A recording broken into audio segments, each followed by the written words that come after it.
As a former FBI agent and chairman of the House Intelligence Committee, I had oversight of all 16 of our nation's intelligence agencies. My name is Mike Rogers. I had access to classified information gathered by our operatives, people who risked everything for the United States and our families. You don't know their faces or their names. You don't know the real stories from the people who lived the fear and the pressure. Until now. There was a Cuban agent with access to classified information, placing our entire nation's future at risk. The spy was almost certainly in our building. I think it's the betrayal that gets me. Like, how dare you? It's a sensitive time because we were launching a war. Our boys and girls in uniform are gonna die because she stabbed him in the back.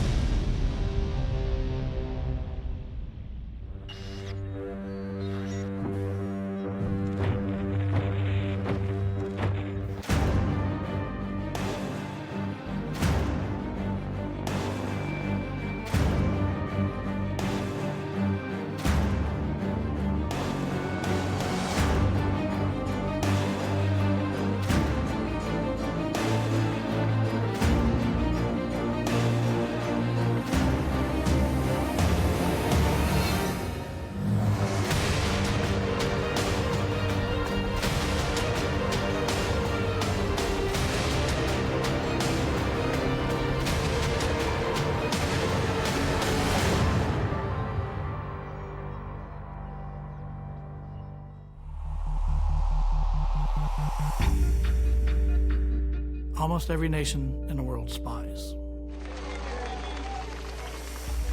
Most nations in the world spy against the United States. We are the #1 target. There are at least 70, give or take 10, nations spying on the U.S. If you were to believe there are probably in excess of 100,000 foreign agents working in this country, that's not paranoia. That's a good guess. My name's Chris Simmons. I was a career intelligence officer with the Defense Intelligence Agency, where I headed counterintelligence analysis for the Americas team. The Defense Intelligence Agency is the Pentagon's intelligence apparatus. DI is focused on the national security structure of every nation in the world. The way we became engaged with this case, a woman who led part of the FBI investigation took the initiative to set up the meeting.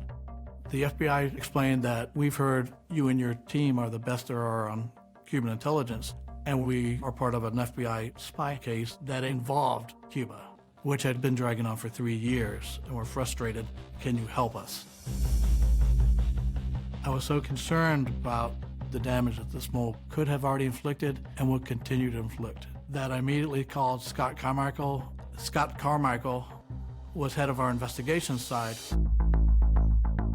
I love being a spy hunter.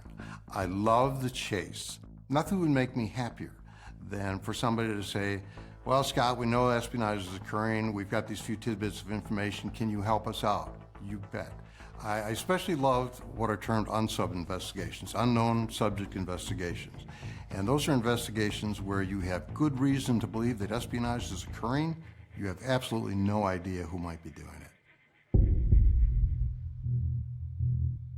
FBI was trying to identify a Cuban spy who was possibly in the DC area, and they knew a few tidbits of information about the spy, but they had no idea who this person was, where this person worked. Well, that's a problem, because what they were talking about is the possibility that there was a Cuban agent with access to classified information. Cuba does not pose a credible military threat to the United States.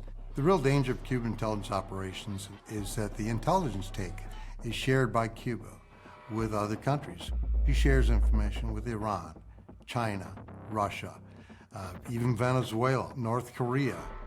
What makes Cuba important is that it's the world's biggest intelligence trafficker. And I say that in the context of the sale or barter of U.S. secrets is now one of the central engines of the Cuban economy. Whether it's political secrets, economic secrets, military secrets, every country has interest in the United States. And Cuba, their ability to steal secrets They outperform almost every nation in the world. The Cubans are so good for several reasons. At the start of the Cold War, the Russians and all the Warsaw Pact allies saw the Cubans as useful partners that would not draw attention like they would. The Russians, the Poles, every service in the world trained the Cubans. Cuba exploited the perception that they're not a threat because it lowers their cost of espionage, and it gets them more clients because situations that would be hard for the Chinese or Russians to do, Cuban agents can do easily.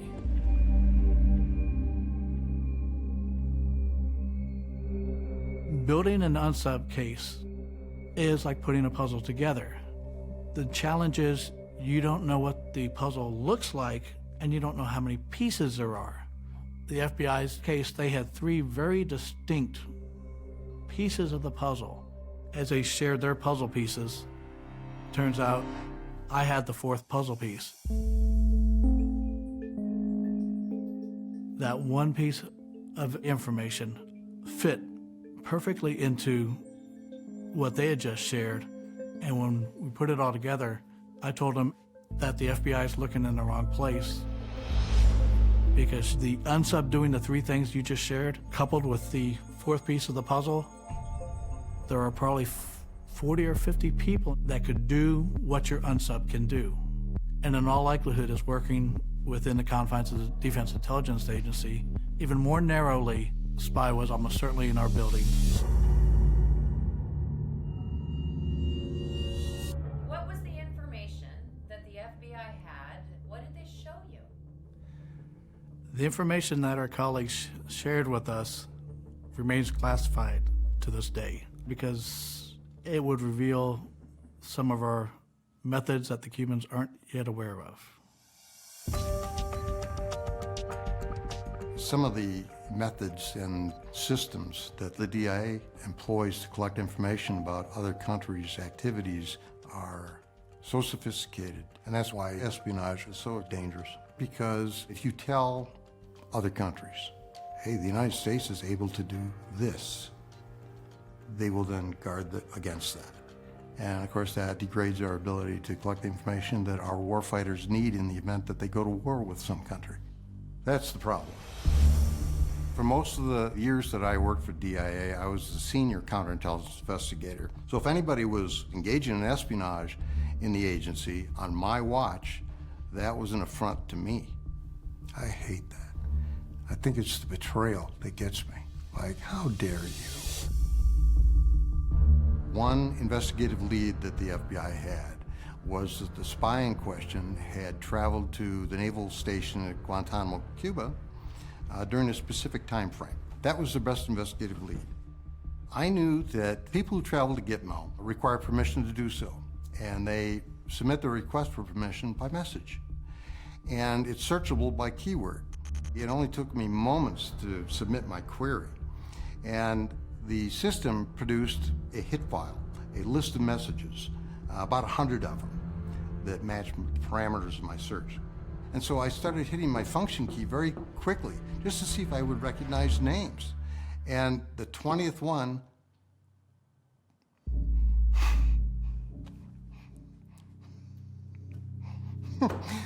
it was, I don't want this on, it was very, very emotional.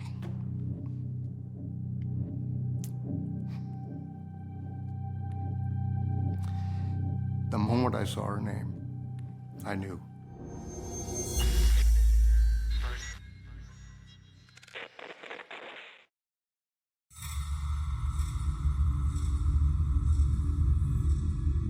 That second I saw her name, Montes, I said, oh shit. Because I knew that Anna at that time was the Queen of Cuba. She was the senior Cuba analyst in the entire U.S. intelligence community. Ana Montes had probably more time invested in the study of political and military affairs regarding Cuba than anybody else. Ana's security clearance was top secret with access to special intelligence. This stuff is so extraordinarily sensitive that only a handful of people would be given access to it. Someone in Ana's position could cause exceptionally grave damage to our collective security, and she could do that in a moment, which means a greater possibility that our warfighters, who are our boys and girls, will die. That's why this is not a game. I actually went into shock. And at that moment, I realized I'm the only guy outside of Havana who knew that Ana Montes was a major spy.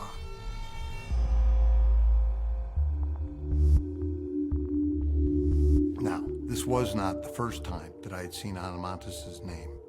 I had other interactions with Ana, and during the course of those interactions with her, I developed a gut feeling that there was something wrong and suspicious about this woman. And so when I saw her name again, I knew that she was the spy that they were looking for. 4 years earlier, in April 1996, one of our employees, Reg Brown, came to me expressing concerns about Ana. He said, her actions during a specific incident caused me great concern. Give me a 3, 2, 1. Okay. Ladies and gentlemen, I have just been briefed by the National Security Advisor on the shooting down today of 2 American civilian airplanes by Cuban military aircraft. On the 24th of February, 1996, the Cuban military shot down 2 aircraft operated by a Cuban emigre group. It's called Brothers to the Rescue. 2 civilian aircraft, piloted by a total of 3 American citizens, were shot down in international airspace by Cuban MiGs. Do you have relatives? My son, our son, was in one of the airplanes. That was the murder of 3 American citizens. Now, in response to the shoot down, the United States government scrambled to figure out what had happened and how we might respond. One of the first people that the Pentagon called in as an expert to advise them was Ana Montes.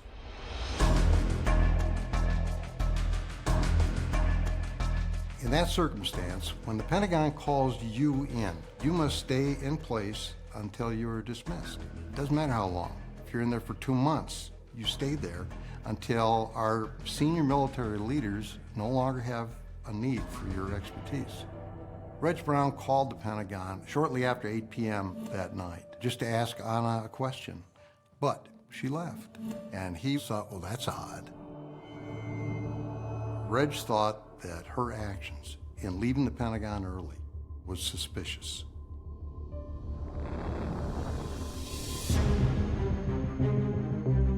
So the first thing I did is I took a look at our own records. Everybody at DI has a personnel file. Everybody has a security file. I reviewed our files on Ana Montes, and what I found was an absolutely model employee. Ana, she had been working at DIA since 1985, and she'd never committed a security violation. She rose through the ranks very quickly, lived very modestly. She was the kind of employee that supervisors hold up for others to emulate. So the assessment that Ana might be a spy just didn't make a lot of sense. Nevertheless, I decided to interview her, and Ana gave me great answers to most of my questions.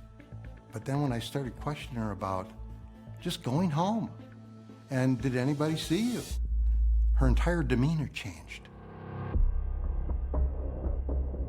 One minute, we're joking and laughing and having a good time, and the next minute, she is scared to death that I know something that she did. And I had no idea what it was. I didn't know what was going on. But I walked away from that situation with a gut feeling that she was hiding something from me that was very important to her. And that gut feeling played a major role 4 years later, in September of 2000, when her name popped up on that screen. And so I contacted the FBI. I met with them. I told them, look, I've got an employee who I think is your suspect. The FBI had yet additional data that they were employing to measure suspects, new information which I had not previously possessed. And I refer to it as a template. Ana Montes did not match up against that template at all. The FBI told me that, well, on the basis of this information alone, I can eliminate your employee as a suspect in this case. and they obviously had a lot of confidence in the validity of this new information. They used it as a trump card on me.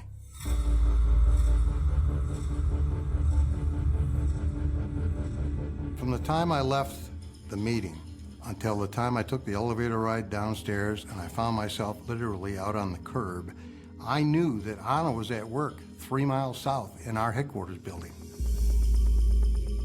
I could just picture her in my mind's eye, because that woman was in my building, pulling this crap on my watch, placing our entire nation's future at risk. She was going to get the hell out of there. Now, I needed the FBI to be able to make that happen. So what I did, I said, we are going to persuade the FBI that Ana Montes was the spy that they were looking for. And I realized that I had to attack the trump card.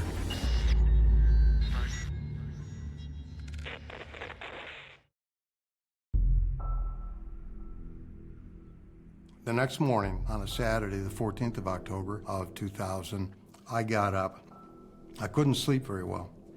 I was so upset about the trump card because what I knew about Anna did not match up against that new information at all. But I knew that she was the agent they were looking for. It was her. I never doubted my intuition.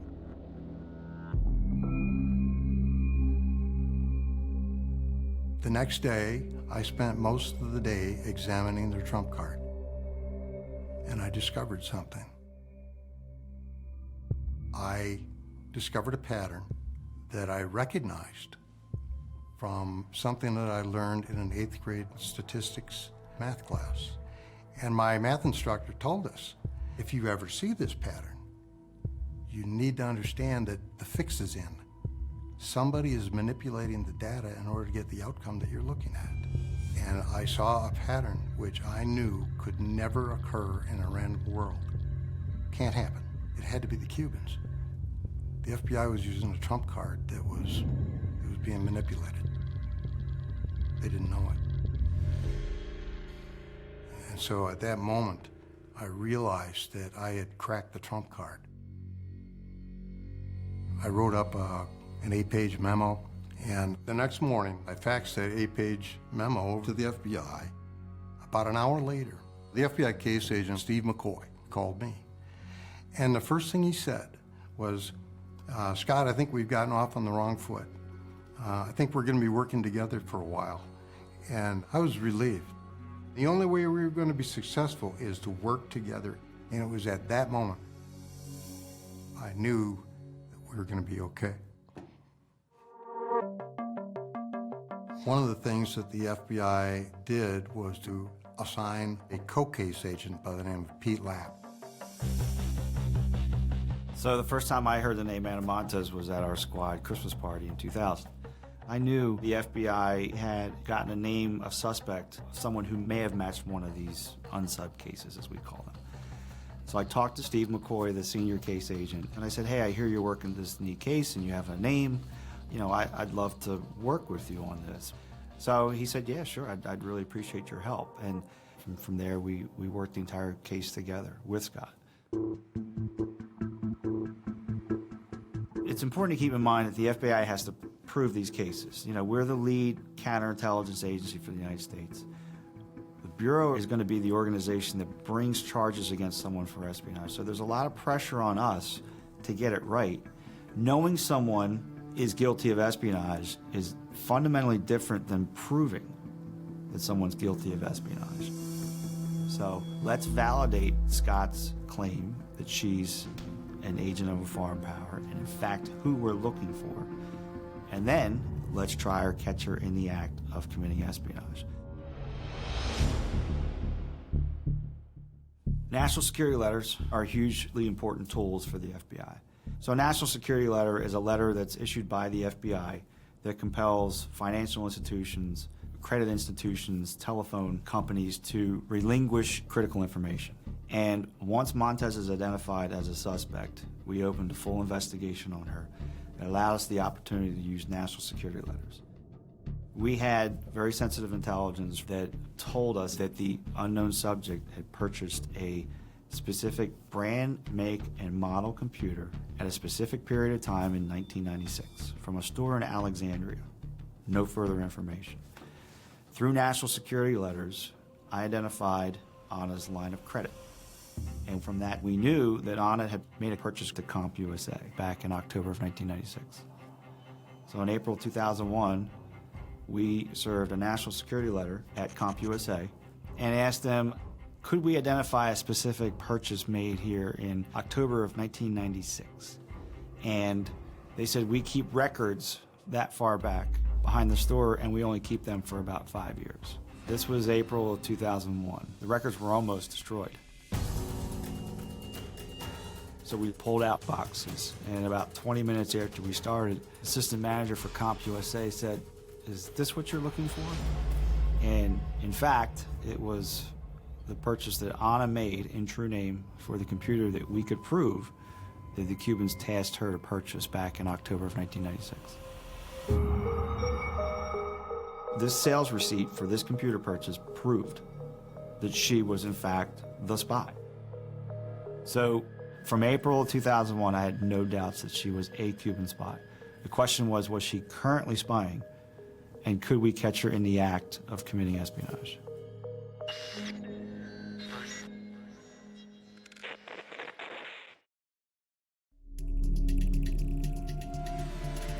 This sales receipt for this computer purchase proved that she was in fact the spy. Ana Montes officially became the prime suspect of the unknown subject investigation. Now it's just a matter of proving her, catching her in the act of committing espionage. We need to get around film meeting someone. Uploading intelligence secrets, passing an encrypted thumb drive, that's the ultimate threshold. Court-worthy evidence that will convict a spy. So one of the first things we did was request physical surveillance resources on her. We had a lot to do. You know, the FBI put cameras in her cubicle and microphones and tapper phones and all that sort of thing. We started doing significant physical surveillance on Montes, identifying her patterns of behavior, what was her routine.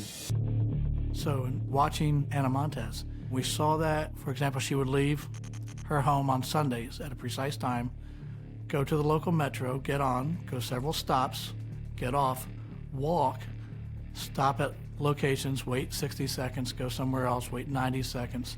Very methodical, things that a normal person doesn't. So from a tradecraft standpoint, you knew something was afoot. When her shoe seemingly came untied and she stopped and tied it, was she really tying her shoe? Or was she doing counter surveillance or signaling someone?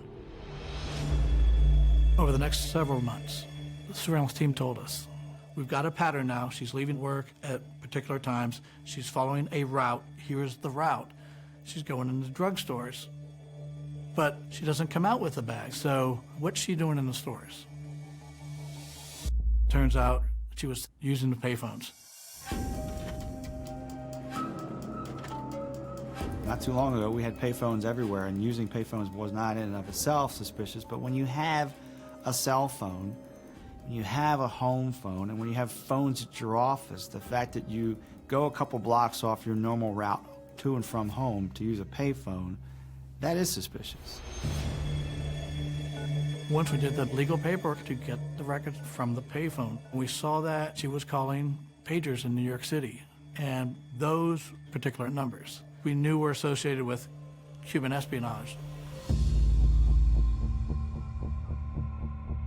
And our suspicions were that she was punching in codes, 3 or 4 digits. So we knew she was communicating with a pager.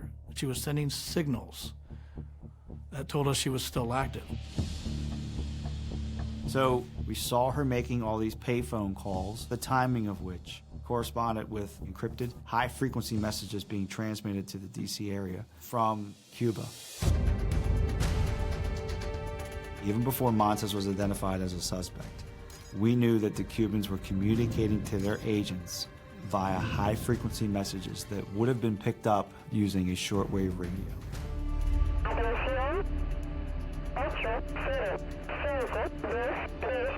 The Cubans would send a message on a Tuesday, repeated again twice on Thursday, twice on Saturday. We knew that communicating to the Cubans via the high-frequency messages required encryption and decryption disks. So it's not like they were sending them messages out in the open air. They were encrypted messages that no one else could read unless you had the matching decryption software that the Cubans gave to their agents.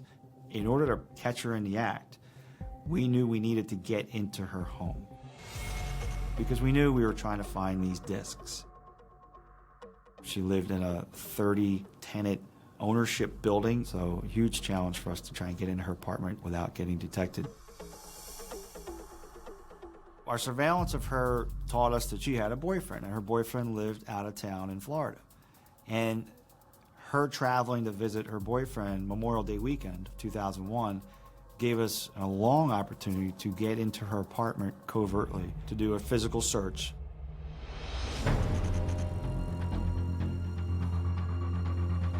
So when we went into her apartment, I was absolutely nervous.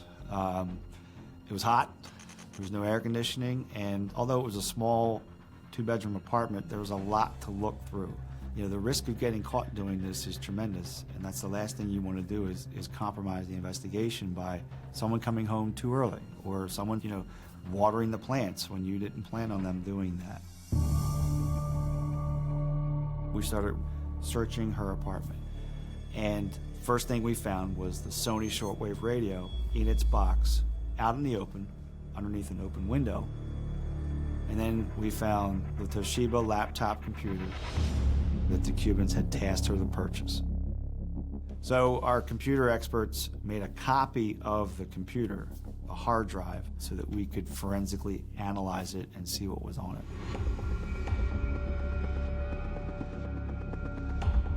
So Ana Montes, you know, as she had received and sent reports out to the Cubans, had tried to delete what was on her computer, but in the deleted space of her computer, we found almost 11 pages of single-spaced text in English and Spanish, and in that text, we found national defense information that Montes gave to the Cubans that was classified. That was a hugely successful covert search, but we had not found the disks. If we could find the disks that the Cubans had given her, we'd be able to read her encrypted messages while she was getting them, and hopefully then know what the messages were between her and the Cubans.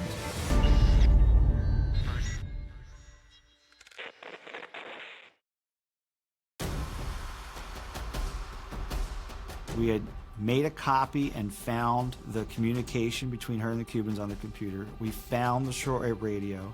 We saw her making all these payphone calls. We knew we had a strong case, but we felt that we had to find these disks. We really needed that concrete proof that took away any shadow of doubt from anybody that Montes is guilty of espionage. The FBI speculated that perhaps she was keeping this data on her person. And the reason they couldn't find it is because she was carrying it around with her all the time, perhaps in her purse. The objective was to get to her purse, search it, and get that purse back without either Ana or any of her coworkers having even a suspicion that something unusual had occurred. So we came up with a plan to separate her from the purse. We had insider access to Ana Montes' daily life. So what occurred to us is we could create a fake meeting that she would have to attend. We gave her a major speaking assignment, which meant that she would be visible to everybody. And psychologically, it just wouldn't look good for her to have a purse sitting on top of her materials. So we scheduled that briefing for 9 o'clock in the morning because we wanted to make sure that Ana had had time to settle in at work by 8 o'clock to put her purse into a drawer so she would just secure it. And she did.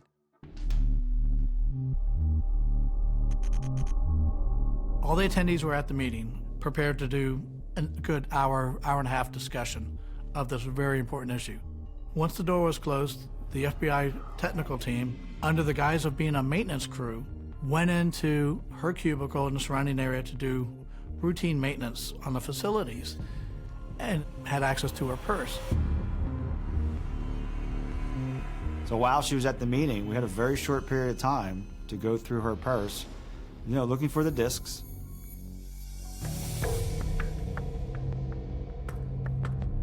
It was a typical woman's purse, had cosmetics and wallets and just had a lot of purse type stuff in there. So we looked and searched in and couldn't find the discs there. So we couldn't find exactly what we were looking for, but we did find something. Inside Anna's purse, the FBI found a sheet with a matrix, which was crypto material which Anna employed when she communicated with the Cubans via pagers. And that was exactly what we were looking for, to determine what the message was between her and Cuban intelligence. Once we had her brevity codes, it was simply a matter of going to a phone, punching in the exact same codes, and then we'd just match it against the messages that had been sent and would be sent in the future and know exactly what she was telling New York. It told us at the time that she did not perceive herself in danger, and it was setting up the future meetings to meet with her case officer or spy handler, which was every second week. If we could get her meeting with a spy handler, we know we would get her convicted and put her in prison. She had the potential to be one of America's most dangerous spies.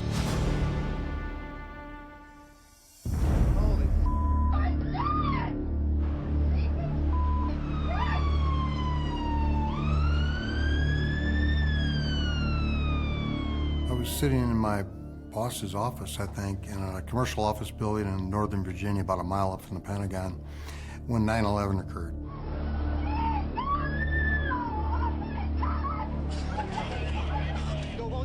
And we riveted to the television screen.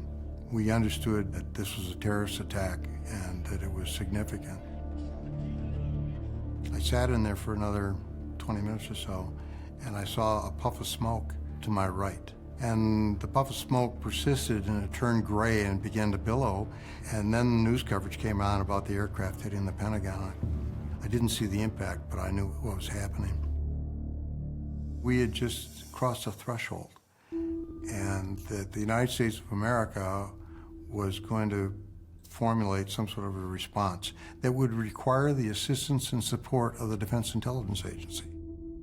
In the aftermath of 9/11, DIA assembled a task force to support the Pentagon's forthcoming operations in Afghanistan. Anna Montes was among those to be chosen for the task force. On Saturday, the 22nd of September, Anna was going to be briefed on the war plan for Operation Enduring Freedom, the effort to remove the Taliban from Afghanistan. If Anna Montes gained access to information about our war plans, she could give it to the Cubans, who in turn would be happy to trade that information or to simply share that information with our adversaries, possibly including the Taliban. In that event, all of our plans that we executed during Operation Enduring Freedom would have been known to the enemy. I knew that our investigation with Anna was coming to an end. We really wanted to catch her in the act of committing espionage with her handler, who was handling and receiving the classified information. But we knew that it was just too much risk and potential damage to keep her at DIA at such a sensitive time when we were launching a war. It was time to arrest Montes for a conspiracy to commit espionage.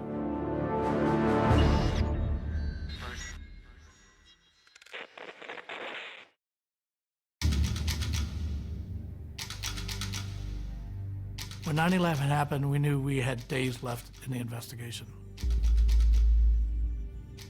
We really wanted to catch her in the act of committing espionage, but it was just too much risk to keep her at DIA at such a sensitive time when we were launching a war. It was time to arrest Montes for a conspiracy to commit espionage. The FBI decided they'd like to effect the arrest over in our building. We decided to bring her down into the offices of the Inspector General. So we were going to arrest her at work, but we still wanted to try and get her to make some incriminating statements. If we could get her to say things about her espionage in an interview before she's arrested, That'd be a good thing for the prosecution. We started our interview, talked to her about the scenario that wasn't true, that there was a defector that came out from the Cuban intelligence service, and he talked about a penetration of the U.S. government. And quickly into this pretext, Anna had this interesting physiological reaction.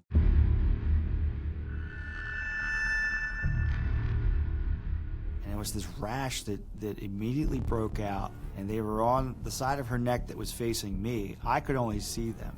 You know, I had to kind of control myself and not go, look at that, she has this rash breaking out. So she got him under control, and she was very focused and very firm. Getting through this story, Montes kind of wised up to it and asked if she was under investigation. And at that point in time, we told her she was under arrest for conspiracy to commit espionage, handcuffed her, and her life changed from that moment on.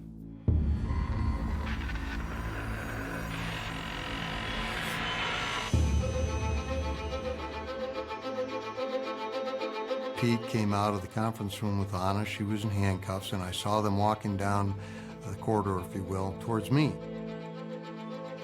She was almost standing in front of me, and she never looked at me. I doubt that she had any real idea as to what role I might have played in her capture. We're pleased to announce this morning that 45-year-old Anna Belen Montes pled guilty to a one-count indictment charging her with conspiracy to commit espionage. Today's guilty plea is a result of a plea agreement between Ms. Montes and the United States that will require Ms. Montes to fully cooperate with law enforcement by providing information relating to all criminal and/or intelligence activities of which she has knowledge. As part of the plea agreement, she got 25 years for espionage. And in exchange for that, she agreed to be fully debriefed by the FBI and the rest of the intelligence community. She was debriefed for about 7 months, exhaustively, probably 3 times a week, 5 or 6 hours a day. During Anna's debriefing, they took her from the earliest days in 1985 when she started, all the way up to the day of arrest. What did you learn? We learned she betrayed us in El Salvador, compromised all of our military operations in Central America throughout 5 years of the secret war during the 1980s. And think, here was a woman that would literally sit across the table from special forces teams going downrange and pretend to be their friend, and then as soon as the meeting is over, contact her Cuban handlers and say, you have another special forces team going on to El Salvador. They'll be at this location on these dates. Good luck. Happy hunting. I'm convinced she willfully and intentionally took every action she could to get Americans killed in combat. It should make us all enraged. People from the intelligence community, every individual that she met from the U.S. government, if they were going to Cuba covertly, she identified who they were and what their true mission was versus what their stated mission was. A lot of the information she shared will remain classified to the American public. And isn't that ironic that information that you cannot read was read in Beijing, Moscow, Tehran, Cuba? There's no way, even in 6 months of daily, all-day interrogations, you're not going to get everything that a career spy did in 16 years. We will never fully know the damage that she did to the United States. During the time we were debriefing her, we learned a lot about her motivation for being the Cuban spy. So in 1984, 1985, Montes was working on her master's degree in international relations at Johns Hopkins University. And her mutual friend saw her in class, knew her opinions, knew that she was diametrically opposed to U.S. foreign policy and what we were doing in that time period, which was 1984, 1985. Anna felt that the United States didn't have a right to kind of impose their will on other countries, especially in Central and South America, and really disagreed with U.S. foreign policy at the time.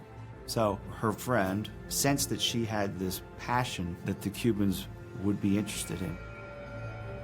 She's introduced to the Cubans via a diplomat who was there undercover. He recognized that she had this visceral empathy for the Cuban plight, for the Cuban cause, and that's folks who they really reach out to and ultimately trust to be their agents.